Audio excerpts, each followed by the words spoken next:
तो दोस्तों नमस्कार, बालक एकेडमी के एक और नई वीडियो में आप सभी का स्वागत है। आज हम सीखने वाले हैं कि यूनियन बजट जो कि 2025-26 का जो है अभी हाल ही में रिलीज हो गया, उसके अंदर एग्रीकल्चर के लिए क्या क्या प्रावधान किए गए हैं। देखो दोस्तों, अभी इंटरव्यूज आने वाले हैं, ये एएफओ की भी इंटरव्यूज आने वाले हैं, अभी नाबार्ड के इंटरव्यू चल रहे हैं। तो इस इंटरव्यूज के चलते या फिर आगे वाले आने वाले एग्जाम्स के चलते आपके लिए एग्रीकल्चर का जो बजट है गवर्नमेंट जो दिया हुआ है वो जानना बेहद जरूरी है। तो बालक एकेडमी आपके लिए ऐसा बजट लेके आई है। तो चलिए दोस्तों शुरू करते हैं। इस बजट में निर्मला सीतारमन जी ने, जो कि हमारे एफएम है, फाइनेंस मिनिस्टर है, उन्होंने क्या बताया कि देश के पूरे विकास के लिए, देश के पूरे ग्रोथ के लिए हमारे पास चार इंजन है, हम चार इंजन पे फोकस करेंगे। ठीक है, वो इंजन कौन से हैं? पहला है कि हमारा एग्रीकल्चर, दूसरा है एमएसएमई, तीसरा है इन्वेस्टमेंट और चौथा है एक्सपोर्ट। ठीक है, अब हमारा इंटरेस्ट कहाँ पे है? एग्रीकल्चर में। ठीक है, इस एग्रीकल्चर के लिए, टोटल एग्रीकल्चर सेक्टर को बूस्टअप करने के लिए, फिर डेवलप करने के लिए गवर्नमेंट ने कितने का प्रावधान किया गया है? 1.37 सीआर, 1.37 लाख करोड़ का प्रावधान किया गया है, इतना बजट रखा है। ये बजट किसको मिला है? Ministry of agriculture, cooperation and farmer welfare. ठीक है, अब इसके अंदर भी दो डिपार्टमेंट है, उसमें बाइफरकेट किया है गवर्नमेंट ने कि जो पहला डिपार्टमेंट है कि department of agriculture and farmer welfare, इसको मिले हैं 1.27 लाख करोड़। और दूसरा है department of agriculture research and education, इसको कितने मिले हैं? 10,000 करोड़। ठीक है, ये बात आप याद रखिए। टोटल बजट एग्रीकल्चर के लिए कितना अलॉट हो गया है कि 1.37 लाख करोड़, उसमें से 1.27 लाख करोड़ दिया है department of agriculture and farmer welfare को। और 10,000 करोड़ का जो बजट है वो दिया किसको है? Department of agriculture and agriculture research and education. ठीक है, अब ये टोटल बजट किसके अंडर आता है? कि ministry of agriculture, cooperation and farmer welfare का। ठीक है, हम सबसे पहले अब देखते हैं कि पहला प्रावधान क्या किया है गवर्नमेंट ने, कि एक नई स्कीम लेके आए गवर्नमेंट, नई योजना लेके आए। कौन सी योजना है? कि प्रधानमंत्री धन धान्य कृषि योजना। ठीक है, इस योजना के तहत गवर्नमेंट क्या करने वाली है कि development of agri district which will cover 100 districts with low productivity, moderate cropping intensity and below average credit parameters.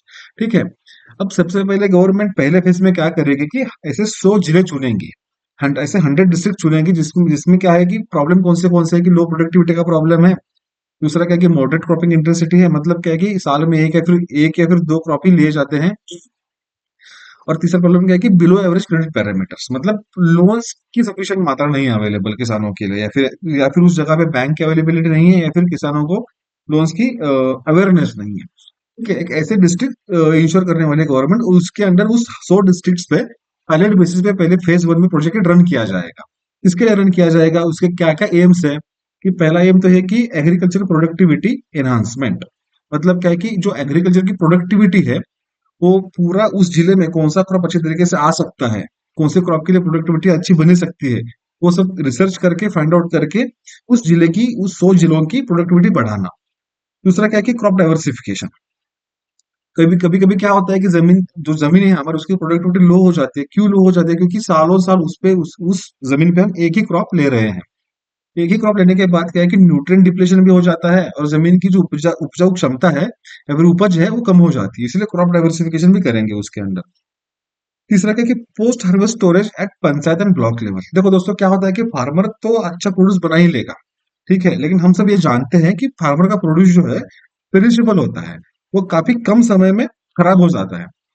तो फार्मर के पास अगर गांव गांव की जगह पे या फिर पंचायत के प्लेस पे अगर कोई पोस्ट हार्वेस्ट स्टोरेज फैसिलिटी रहेगी तो फार्मर के लिए आसानी रहेगी। अभी फिलहाल की कंडीशन में क्या है कि जो मेजर स्टोरेज फैसिलिटीज है या फिर पोस्ट हार्वेस्ट स्टोरेज फैसिलिटीज है, कोल्ड स्टोरेजेस है, वो कहाँ पे मिलेंगे? आपको शहरों के पास मिलेंगे।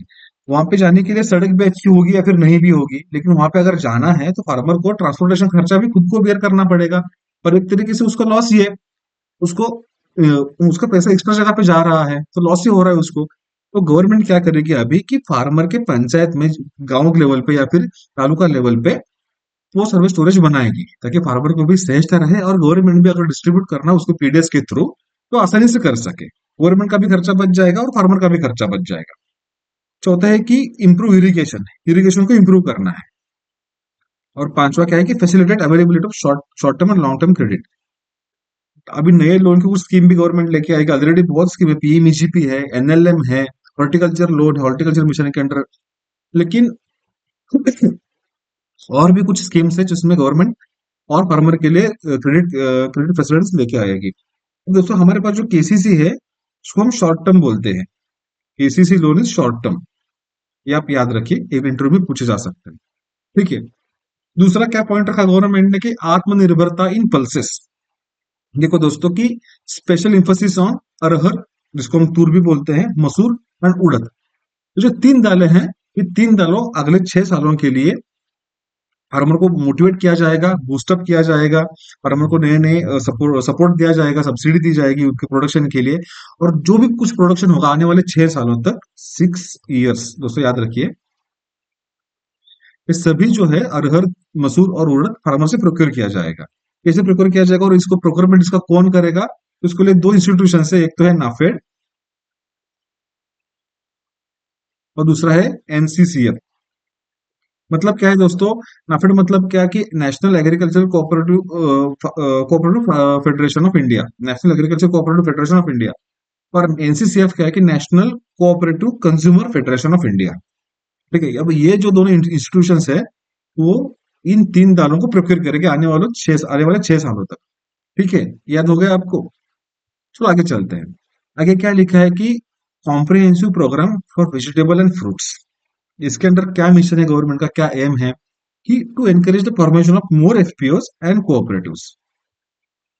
देखो दोस्तों एफपीओ क्या होता है कि फार्मर प्रोड्यूसर ऑर्गेनाइजेशन। अब यहाँ पे हम क्या करते हैं कि यहाँ पे हम कुछ फार्मर्स लेते हैं यहाँ पे। ठीक है, ये एक लैंड है, मेरा ड्राइंग अच्छा नहीं हो दोस्तों संभाल लीजिए। ठीक है, इस लैंड पे क्या है कि कुछ फार्मर्स हैं। ये फार्मर ए है, बी है, सी है, डी है, ई, एफ, जी, एच। ये चार 8 फार्मर्स हैं यहाँ पे। अब ये लोग क्या कर रहे हैं कि ये लोग टमाटर ले रहे हैं, सभी लोग टमाटर ही ले रहे हैं। ठीक है, टमाटर का क्रॉप पूरा ले रहे हैं। और यहाँ पे एक कंपनी है केचप वाली, जो टोमेटो केचप बनाती है, फिर टोमेटो सॉस बनाती है। ठीक है, और ये इसका कंपनी का है मालिक। ठीक है, अब क्या करेगा, इसमें से कोई फार्मर जाएगा, मतलब मान लो कि डी फार्मर जाएगा इसके पास अपने टमाटर लेके कि साहब ये मेरे टमाटर हैं इतने सारे, मैं आपको बेचना चाहता हूँ, आप कितने में आप ले लेंगे क्या? ये क्या बोलता है कि ठीक है मैं ले लूंगा, लेकिन प्राइस क्या है? फार्मर बोलता है कि सर मैं 400 रुपये बेच रहा हूँ। मान लीजिए आप, बस 400 रुपये मान ले, मैं 400 रुपये में बेच रहा हूँ। अब ये क्या बोलेगा इंसान कि नहीं भाई बहुत महंगा बेच रहे हो तुम, मैं तो बस 250 रुपये दे दूंगा, चाहे तो दे दो वरना चले जाओ। हाँ, वो क्या बोलता है कि नहीं साहब बहुत नुकसान हो जाएगा मेरा, ये फार्डी फार्मर जो बोल रहा है, मेरा नुकसान हो जाएगा, 300 रुपये तो मेरी लागत ही है, 100 रुपये तो मुझे मिलने चाहिए, आप एक काम करो 400 रुपये में ही ले लो। बोलता है कि नहीं नहीं नहीं, अगर तुम नहीं बेचोगे तो बाकी 7 फार्मर जो है ये तो मेरे मेरे पास है, मैं उनसे जाके निगोशिएट कर लूंगा। अब ये जो फार्मर क्या बोलता है कि क्या सोचता है कि यार देखो, अगर मैं इसको सामान बेच नहीं पाया तो मेरा पूरा पूरा सामान नुकसान हो जाएगा, पूरा का पूरा माल सड़ जाएगा। तो पूरा का पूरा लॉस होने से अच्छा है कि कुछ तो पैसे मेरे को मिल रहे हैं, कुछ तो पैसे मुझे मिले, तो ये सोच के 250 रुपये में बेच देगा, इसको लॉस में बेच देगा लेकिन बेच देगा। ठीक है, अब ये फार्मर का था कि ऐसे पूरा लटका हुआ मुंह लेके पूरा उदास उदास अपने घर पे आता है। तो वहां पे उसको एक अधिकारी मिलता है, ये क्या हुआ, तो वो पूरी कहानी बोल देता है। तो वो पूछता है कि आप लोग कितने लोग ऐसे जो टमाटर टमाटर टमाटर का प्रोडक्शन ले लेते हो? ठीक है, तो बोला कि सर हम 8 लोग हैं ऐसे जो हम टमाटर का प्रोडक्शन लेते हैं। तो वो अधिकारी क्या करता है कि इन लोगों का एक ग्रुप बना देता है, हर्बल प्रोडक्शन ऑर्गेनाइजेशन बना देता है ना। अब इन 8 लोगों का पूरा ग्रुप बन गया, ये 8 लोग अभी मिलके खेती करेंगे, है ना। इनमें से क्या है कि फार्मर बी के पास और फार्मर सी के पास ट्रैक्टर है। पहले लोग क्या करते थे कि अपने 2 ट्रैक्टर अपने अपने खेतों में यूज तो करते थे, है ना, और बाकी लोगों को किराए पे देते थे करने के लिए, मतलब सभी का पैसा जा रहा था। अब ये लोग क्या करेंगे कि पूरे के पूरे 8 लोगों की जमीन जमीन को मतलब पूरा टिल करने के लिए, हाँ, जमीन को लेवल करने के लिए, उसमें टिलेज करने के लिए ये 2 ट्रैक्टर यूज हो जाएंगे। मतलब है कि खर्चा बच जाएगा, जो खर्चा पहले एक एक के ऊपर आता था वो 8 लोगों में बट रहा है। ठीक है, वही सेम चीज सीड के लिए भी होगी, वही सेम चीज फर्टिलाइजर के लिए भी होगी, वही सेम चीज लेबर के लिए भी होगी। खर्चा बच जाएगा, काम ज्यादा होगा। ठीक है, अब सब करके इन 8 के 8 लोगों ने अपना पूरा का पूरा माल फिर से इसके पास लेके आए। ये पूरा का पूरा जो पहाड़ दिख रहा है वो टमाटो का पहाड़ हम मान लेते हैं। उसको बोले, साहब हम इस साल फिर से आ गए हैं, टमाटर लेके, आप टमाटर ले लीजिए। बोलता है कितने में बेचोगे? ये बोलते कि नहीं सर, हम इस साल 500 रुपए में बेच रहे हैं। तो वो बोलता है कि नहीं नहीं, मैं तो 250 रुपए में ले लूंगा। हाँ, 500 रुपए तो बहुत ज्यादा बोल रहे हैं आप। बोले कि नहीं सर, हमारा इतना लागत ही इतनी है कि हम 500 रुपए में बेचेंगे, हम इससे इससे कम नहीं कर सकते। तो क्या बोलता है कि ठीक है, तुम बेचना है तो बेचना है तो बेचो, अदरवाइज मत बेचो, मैं दूसरे फार्मर के साथ ले लूंगा। ये क्या बोलता है कि ठीक है सर, जितने भी टोमेटो फार्मर्स है, हाँ, हम सभी हैं, कि कोई और नहीं है, अगर आपको माल लेना ही पड़ेगा तो हम सब एक साथ ही बेचेंगे आप। ठीक है। अब ये क्या बोलता है कि इस ये भी क्वेश्चन में पड़ जाता है कि अगर मैं माल नहीं लूंगा तो मेरा नुकसान हो जाएगा। और सभी फार्मर अभी यूनाइट हो गए, एक ऑर्गेनाइजेशन बनाए उन्होंने। किसी और फार्मर के साथ में ले भी नहीं सकता, जो लेना है मुझे इसी इनसे इन्हीं से लेना पड़ेगा। तो नेगोशिएट करके 500 रुपए का माल ये 450 में देने के लिए रेडी हो जाते हैं, और 450 में ले लेता है। इसका मतलब क्या है कि फार्मर की बार्गेनिंग पावर बढ़ गई, है ना। तो इन सब चलते बार्गेनिंग पावर बढ़ गई, तो माल इन्होंने प्रॉफिट में बेच दिया। प्रॉफिट में बेचने का मतलब कि फार्मर के पास पैसा आ गया। इसी के चलते फार्मर को अमीर बनाने के लिए, फार्मर को इनकम डबल करने के लिए गवर्नमेंट और एफपीओस बनाएगी और कोऑपरेटिव्स बनाएगी। ठीक है। आगे चलते कि national mission for high yielding seeds. इसका एम क्या है कि to boost the development of high yielding varieties and climate resilient varieties. ठीक है, जो क्लाइमेट को फाइट कर सके, कोई भी एडवर्स क्लाइमेट हो, उनसे उबर के अपना प्रोडक्शन बनाए और किसी भी क्लाइमेट की वजह से अल्टर ना हो जाए। जैसे जैसे कि हम सब लोग जानते हैं दोस्तों कि जो अभी कंडीशन बन रही है, कभी भी बारिश हो रही है, कभी भी ठंड पड़ रही है, कभी भी गर्मी हो रही है। अगर इंसान इन सब कंडीशन के लिए रेडी नहीं है, इतनी सहूलियत होने के बाद भी, तो क्रॉप क्या करेंगे दोस्तों। ठीक है, इसलिए गवर्नमेंट क्या कर रही है कि ऐसे वैरायटीज पे फोकस कर रही है जो क्लाइमेट रिजिलेंट हो, क्लाइमेट को भी काउंटर कर सके, क्लाइमेट को भी सहन करके, टॉलरेट करके, हाई यील्डिंग भी दे सके, है ना। दोस्तों, जिंदगी में क्या है ना, हमको भी ऐसे ही बनना पड़ता है। अगर सिलेक्शन चाहिए तो हमको रिजिलेंट बनना ही पड़ेगा। रिजिलेंट किसके लिए बनना पड़ेगा? जिंदगी की चुनौतियों के लिए रिजिलेंट बनना पड़ेगा, जिंदगी की मुश्किलों के लिए सहना पड़ेगा, जिंदगी की तकलीफों को सहना पड़ेगा।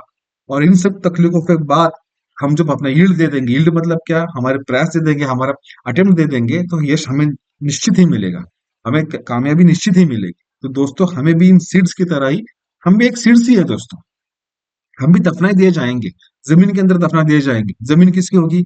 परेशानी की जमीन होगी, चुनौतियों की जमीन होगी। जिन सारे बोझ के तले, या फिर घर वाले क्या कहेंगे, बाकी लोग क्या कहेंगे, अभी भी सिलेक्शन नहीं हो रहा है, इन सब निगेटिव थॉट्स के जमीन के नीचे, इन बोझ के नीचे हम दफन रह जाएंगे। लेकिन दोस्तों, हमें भी अपना विगर दिखाना है, हर एक चुनौतियों को पार करना है, हर एक चुनौती से आगे बढ़ के खुद उठ के सिलेक्शन लेके दिखाना है दोस्त। ठीक है, आगे चलते हैं। आगे क्या लिखा है कि harnessing of fisheries with special focus on Andaman and Nicobar Lakshadweep. देखो, इंडिया का रैंक दोस्तों, वर्ल्ड में इंडिया का रैंक कितना है? सेकंड लार्जेस्ट फिश प्रोडक्शन में है, सेकंड लार्जेस्ट है in fish production and aquaculture.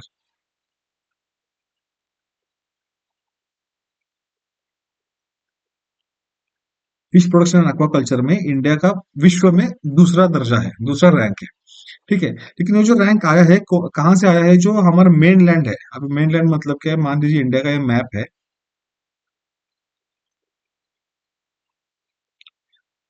पूरा गुजरात का भाग है ऐसे मान लीजिए, और ये जो पूरा समंदर का भाग है ऐसे, यहाँ जो पूरा समंदर है, ये जो मेन लैंड है समंदर के अंदर वाला, उसी से हमारा कितना है कि सेकंड सेकंड लार्जेस्ट रैंक है फिश प्रोडक्शन का। ठीक है। अब मरीन फिशरीज प्रोडक्शन के लिए गवर्नमेंट क्या करेगी कि, और अगर फिश फिश सफिशिएंट हमको होना है, सी फूड सफिशिएंट अगर होना है इंडिया को, तो जो बाकी के जो आइलैंड है, हमारे यहाँ पे ऐसे आइलैंड है, अंडमान एंड निकोबार लक्षद्वीप आइलैंड है, उनको भी फोकस करना पड़ेगा। अगर वो भी अपना फिश प्रोडक्शन में कंट्रीब्यूशन दे सकते हैं, तो हम फिश प्रोडक्शन के लिए आराम से नंबर 1 पे चले जाएंगे। तो गवर्नमेंट क्या कर रही है कि स्पेशल फोकस कर रही है अंडमान निकोबार और लक्षद्वीप आइलैंड पे, ताकि वो भी फिश प्रोडक्शन में एक अपना योगदान दे सके। ठीक है। अब आगे आगे वाले मिशन का गवर्नमेंट का कि mission for cotton productivity. Cotton productivity मतलब क्या है कि कौन से कॉटन प्रोड्यूस करना है हमको? Extra long staple length cotton.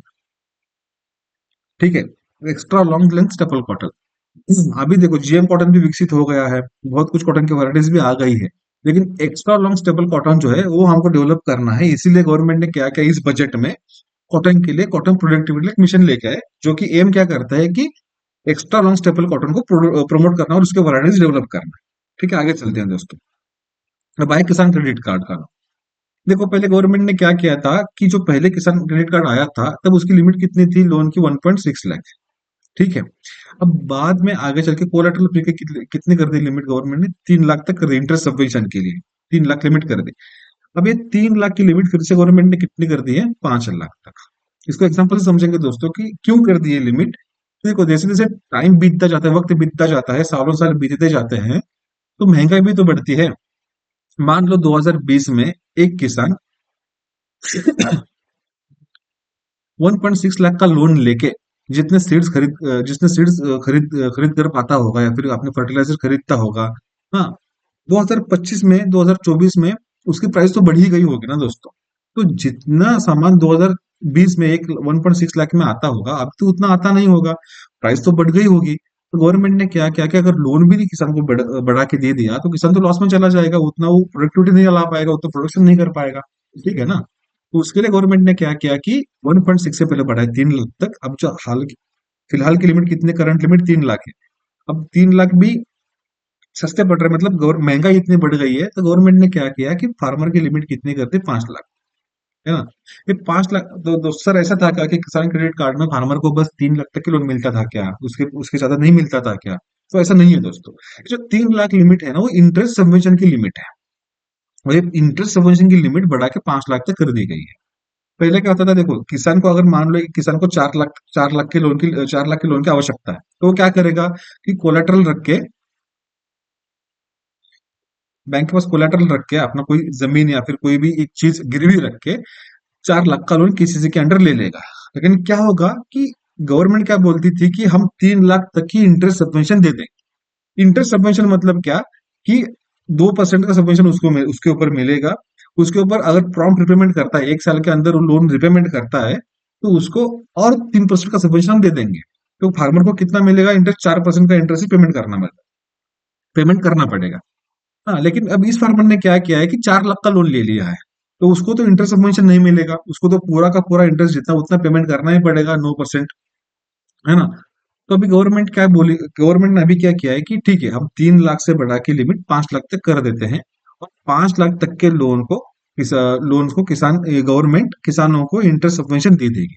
जो लिमिट अभी इंटरेस्ट सबवेंशन की 3 लाख है उसको 5 लाख कर दिया। तो अभी जिस किसान ने 4 लाख का लोन लिया है उसको भी सबवेंशन मिलेगा, जो कि पहले नहीं मिलता था क्योंकि उसने लिमिट क्रॉस कर दी थी। अब तो 5 लाख का लिमिट हो गया है, सॉरी, 5 लाख का लिमिट अब हो गया है, तो ये भी उसका उसका लोन लिमिट तो 5 लाख के अंदर ही है, तो उसको भी सबवेंशन गवर्नमेंट दे देगी। तो फार्मर के बेनिफिट्स के लिए, फार्मर के वेलफेयर के लिए गवर्नमेंट का एक अच्छा स्टेप है कि किसी की लिमिट बढ़ा के 3 लाख से 5 लाख कर दी है। ठीक है।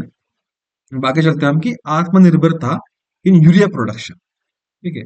तो plant with annual capacity of 12.7 lakh metric tonnes will be set up in Namrup, Assam. Government क्या करे कि आसाम में एक प्लांट सेट करे यूरिया के लिए, जो कितना प्रोड्यूस करेगा, 12.7 लाख मेट्रिक टन। तो आप पूछेंगे कि सर इससे पहले यूरिया कहाँ बनता था? हाँ, हम बाहर से ऑर्डर करते थे क्या, बाहर से इंपोर्ट करते थे क्या? जी हाँ, हम कहाँ से इंपोर्ट करते थे यूरिया? तो करते थे हम ओमान, सऊदी एंड चाइना। इन देशों से हम क्या करते थे कि यूरिया इंपोर्ट करते थे। हमको क्या करना है कि इन देशों के ऊपर की हमारे जो है डिपेंडेंसी भी कम करनी है और हमें आत्मनिर्भरता लानी है हर एक सेक्टर। तो गवर्नमेंट ने क्या किया कि यूरिया प्रोडक्शन भी हमारे भारत में ही बनेगा, यूरिया में भी हम आत्मनिर्भर बनेंगे। सोच के साथ आसाम में एक प्लांट सेटअप किया जाएगा नामरप में, जो कि प्रोड्यूस करेगा 12.7 लाख मीट्रिक टन। तो दोस्तों और एक बात है कि बिहार में मखाना बोर्ड शुरू किया जाएगा अभी।